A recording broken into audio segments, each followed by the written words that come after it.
ओम शांति। ये बाबा की 4 तारीख की साकार वाणी है। सार है मुरली का। मीठे बच्चे, तुम बेहद के बाप पास आए हो, विकारी से निर्विकारी बनने। इसलिए तुम्हारे में कोई भी भूत नहीं होना चाहिए। प्रश्न: बाबा अभी तुम्हें ऐसी कौन सी पढ़ाई पढ़ाते हैं जो सारे कल्प में नहीं पढ़ाई जाती?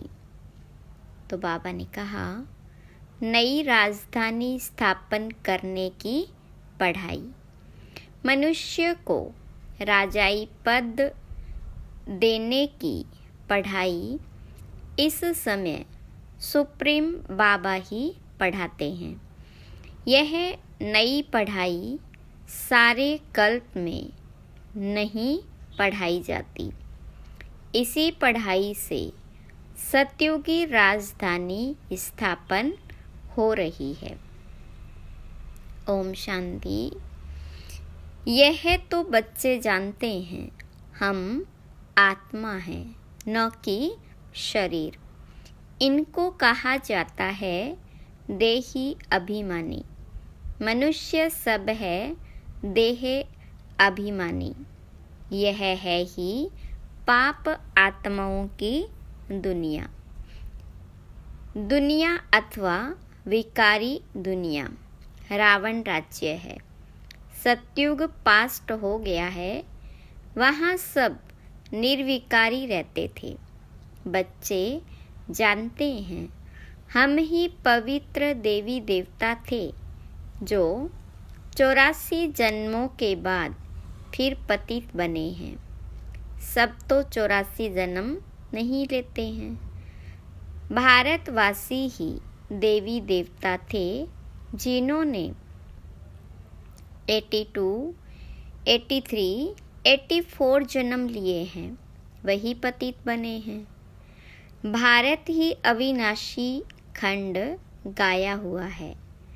जब भारत में लक्ष्मी नारायण का राज्य था, तब इसे नई दुनिया, नया भारत कहा जाता था। अभी है पुरानी दुनिया, पुराना भारत। वह तो संपूर्ण निर्विकारी थे, कोई विकार नहीं थे। वह देवताएं ही 84 जन्म ले अभी पतित बने हैं। काम का भूत, क्रोध का भूत, लोभ का भूत, यह सब कड़े भूत हैं। इनमें मुख्य है देह अभिमान का भूत। रावण का राज्य है ना, यह रावण है भारत का आधा कल्प का दुश्मन। जब मनुष्य में 5 विकार प्रवेश करते हैं, इन देवताओं में यह भूत नहीं थे। फिर पुनर्जन्म लेते लेते इनकी आत्मा भी विकारों में आ गई। तुम जानते हो, हम जब देवी देवता थे तो कोई भी विकार का भूत नहीं था। सतयुग त्रेता को कहा ही जाता है राम राज्य। द्वापर कलयुग को कहा जाता है रावण राज्य। यहाँ हर एक नर नारी में 5 विकार है। द्वापर से कलयुग तक 5 विकार चलते हैं। अब तुम पुरुषोत्तम संगम युग पर बैठे हो, बेहद के बाप के पास आए हो, विकारी से निर्विकारी बनने के लिए। निर्विकारी बन अगर कोई विकार में गिरते हैं तो बाबा लिखते हैं, तुमने काला मुंह किया, अब गोरा मुंह होना मुश्किल है। 5 मंजिल से गिरने जैसा है, हड्डियाँ टूट जाती है। गीता में भी है भगवानुवाच, काम महाशत्रु है। भारत का वास्तविक धर्म शास्त्र है ही गीता।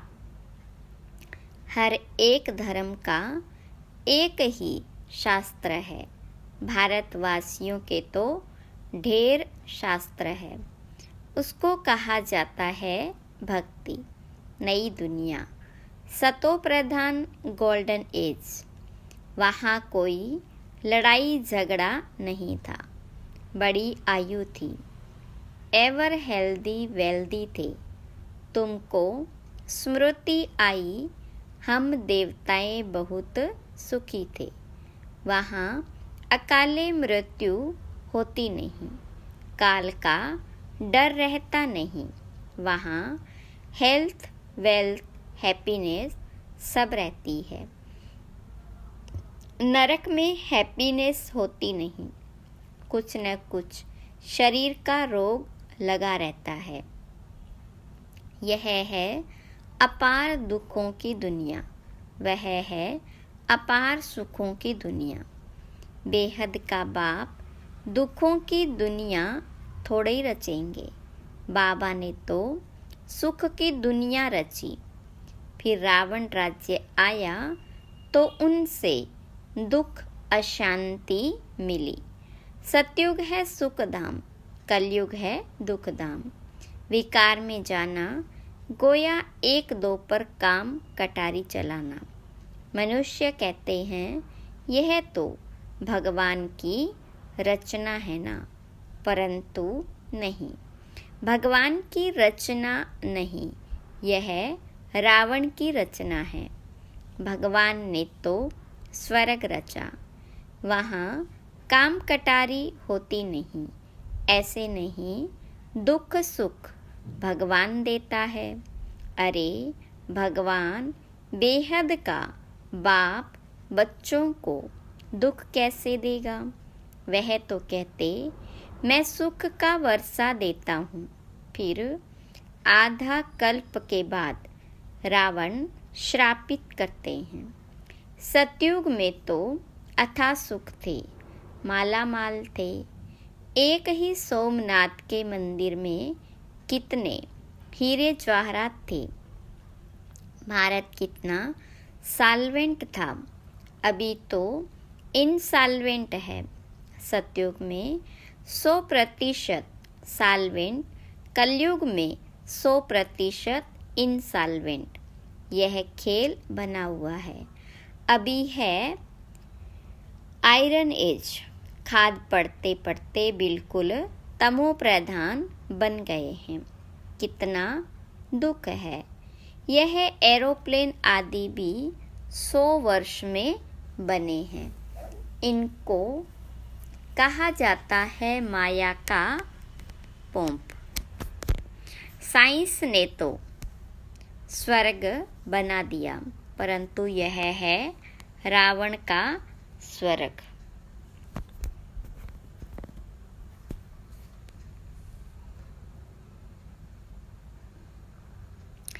कलयुग में माया का पोंप देख तुम्हारे पास मुश्किल आते हैं। समझते हैं हमारे पास तो महल मोटरें आदि है।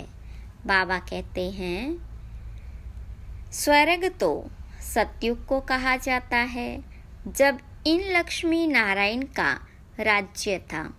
अब इन लक्ष्मी नारायण का राज्य थोड़े ही है। अब कलयुग के बाद फिर इनका राज्य आएगा। पहले भारत बहुत छोटा था। नई दुनिया में होते ही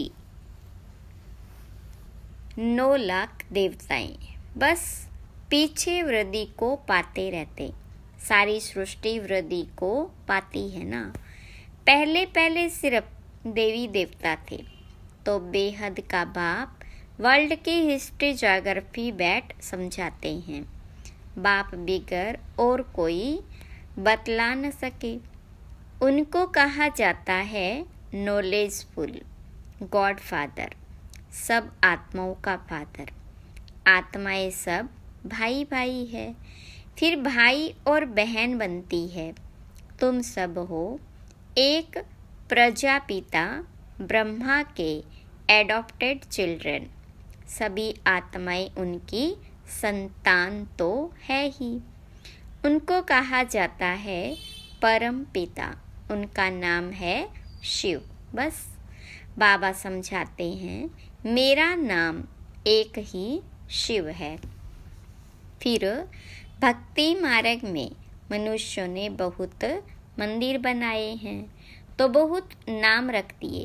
भक्ति की सामग्री कितनी ढेर है, उसको पढ़ाई नहीं कहेंगे, उसमें एम ऑब्जेक्ट कुछ भी नहीं है ही नीचे उतरने की।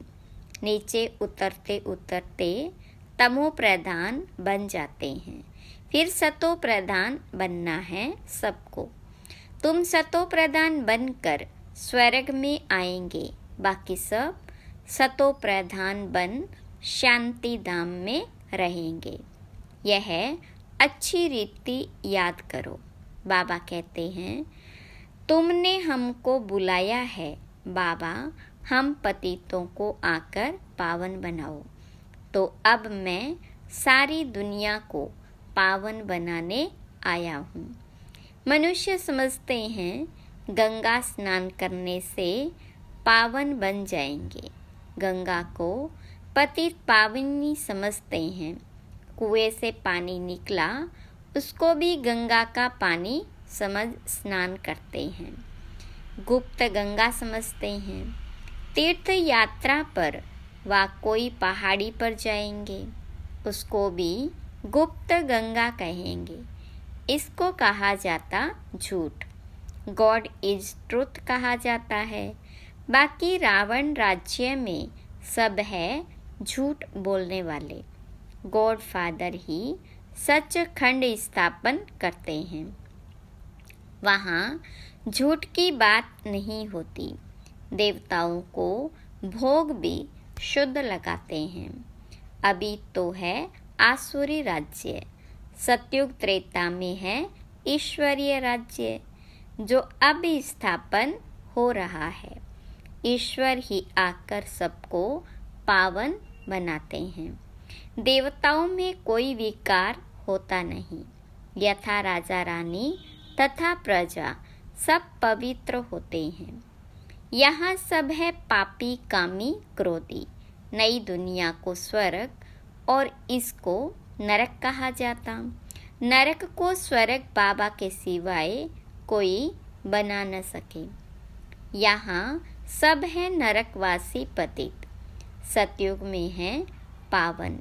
वहाँ ऐसे नहीं कहेंगे कि हम पतित से पावन होने के लिए स्नान करने जाते हैं। यह वैरायटी मनुष्य सृष्टि रूपी झाड़ है। बीज रूप है भगवान, वही रचना रचते हैं। पहले पहले रचते हैं देवी देवताओं को, फिर वृद्धि को पाते पाते इतने धर्म हो जाते।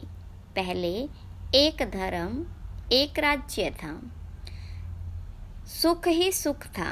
मनुष्य चाहते भी हैं विश्व में शांति हो, वह अभी तुम स्थापन कर रहे हो।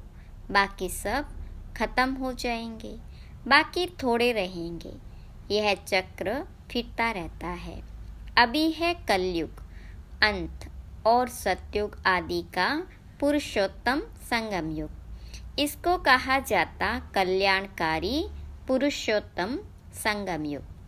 कलयुग के बाद सतयुग स्थापन हो रहा है। तुम संगम पर पढ़ते हो, इसका फल सतयुग में मिलेगा। यहाँ जितना पवित्र बनेंगे और पढ़ेंगे उतना ऊंच पद पाएंगे। ऐसी पढ़ाई कहाँ होती नहीं। तुमको इस पढ़ाई का सुख नई दुनिया में मिलेगा। अगर कोई भी भूत होगा तो एक तो सजा खानी पड़ेगी, दूसरा फिर वहाँ कम पद पाएंगे। जो संपूर्ण बन औरों को भी पढ़ाएंगे तो ऊंच पद भी पाएंगे। कितने सेंटर्स हैं, लाखों सेंटर्स हो जाएंगे। सारे विश्व में सेंटर्स खुल जाएंगे। पाप आत्मा से पुण्य आत्मा बनना ही है। तुम्हारी एम ऑब्जेक्ट भी है। पढ़ाने वाला एक शिव बाबा है, वह है ज्ञान का सागर, सुख का सागर। बाबा ही आकर पढ़ाते हैं, यह नहीं पढ़ाते, इनके द्वारा वह पढ़ाते हैं। इनको गाया जाता है भगवान का रथ, भाग्यशाली रथ। तुमको कितना पद्मा पदम भाग्यशाली बनाते हैं। तुम बहुत साहूकार बनते हो, कभी भी बीमार नहीं पड़ते। हेल्थ, वेल्थ, हैप्पीनेस सब मिल जाता है। यहाँ बल धन है, परंतु बीमारियाँ आदि है। वह हैप्पीनेस रह न सके, कुछ न कुछ दुख रहता है। उनका तो नाम ही है सुखधाम, स्वर्ग, पैराडाइज। इन लक्ष्मी नारायण को यह राज्य किसने दिया, यह कोई भी नहीं जानते। यह भारत में रहते थे, विश्व के मालिक थे। कोई पार्टीशन आदि नहीं था। अभी तो कितने पार्टीशन है। रावण राज्य है, कितने टुकड़े टुकड़े हो गए, लड़ते रहते हैं। वहाँ तो सारे भारत में इन देवी देवताओं का राज्य था। वहाँ वजीर आदि होते नहीं। यहाँ तो वजीर देखो कितने हैं, क्योंकि बेअकल है तो वजीर भी ऐसे ही तमोप्रधान पतित हैं। पतित को पतित मिले, कर कर लंबे हाथ, कंगाल बनते जाते हैं, कर्जा उठाते जाते हैं। सतयुग में तो अनाज फल आदि बहुत स्वादिष्ट होते हैं। तुम वहाँ जाकर सब अनुभव करके आते हो। सूक्ष्म वतन में भी जाते हो तो स्वर्ग में भी जाते हो। बाबा कहते, सृष्टि चक्र कैसे फिरता है। पहले भारत में एक ही देवी देवता धर्म था, दूसरा कोई धर्म नहीं था। फिर द्वापर में रावण राज्य शुरू होता है। अभी है विकारी दुनिया, फिर तुम पवित्र बन निर्विकारी देवता बनते हो। यह स्कूल है भगवानुवाच। मैं तुम बच्चों को राजयोग सिखलाता हूँ। तुम भविष्य में यह बनेंगे। राजाई की पढ़ाई और कहीं नहीं मिलती। बाबा ही पढ़ाकर नई दुनिया की राजधानी देते हैं। सुप्रीम फादर, टीचर, सतगुरु एक ही शिव बाबा है। बाबा माना जरूर वर्षा मिलना चाहिए। भगवान जरूर स्वर्ग का वर्षा ही देंगे। रावण जिसको हर वर्ष जलाते हैं, यह है भारत का नंबर 1 दुश्मन। रावण ने कैसा असुर बना दिया है। इनका राज्य 2500 वर्ष चलता है। तुमको बाबा कहते, मैं तुमको सुखधाम का मालिक बनाता हूँ।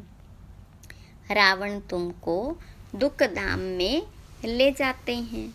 तुम्हारी आयु भी कम हो जाती, अचानक अकाली मृत्यु हो जाती, अनेक बीमारियां होती रहती।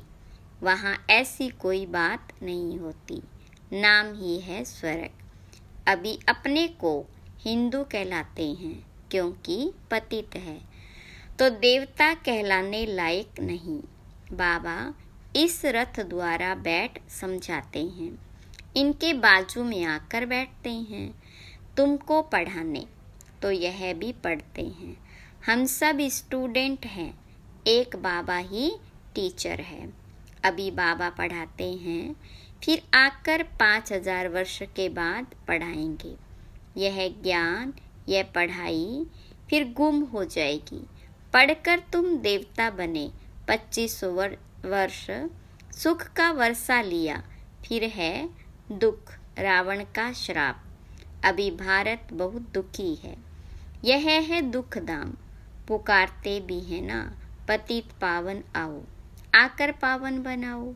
अभी तुम्हारे में कोई भी विकार नहीं होना चाहिए, परंतु आधा कल्प की बीमारी कोई जल्दी थोड़ी निकलती है। उस पढ़ाई में भी जो अच्छी रीति नहीं पढ़ते, वह फेल होते हैं। जो पास विद ऑनर होते वह तो स्कॉलरशिप लेते हैं।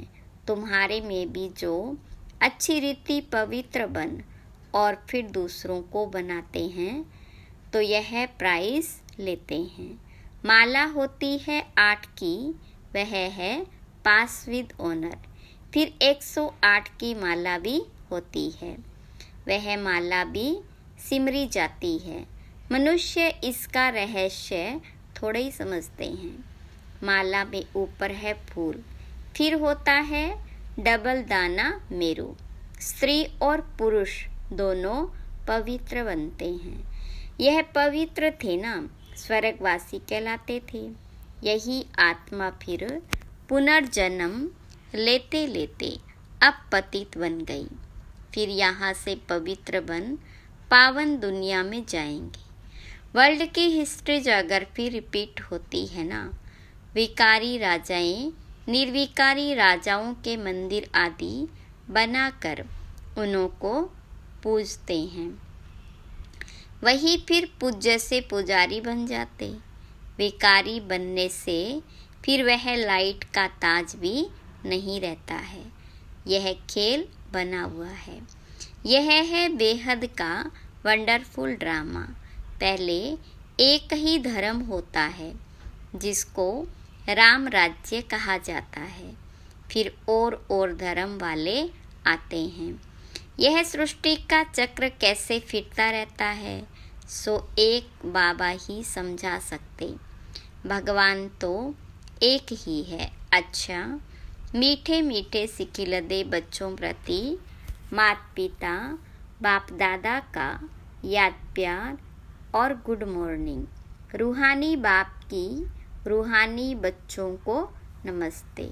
रूहानी बच्चों की रूहानी बाप दादा को याद प्यार, गुड मॉर्निंग और नमस्ते।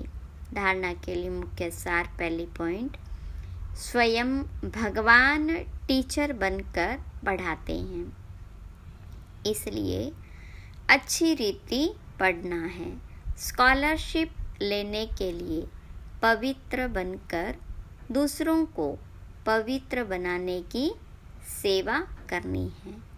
दूसरी पॉइंट, अंदर में काम क्रोध आदि के जो भी भूत प्रवेश हैं उन्हें निकालना है।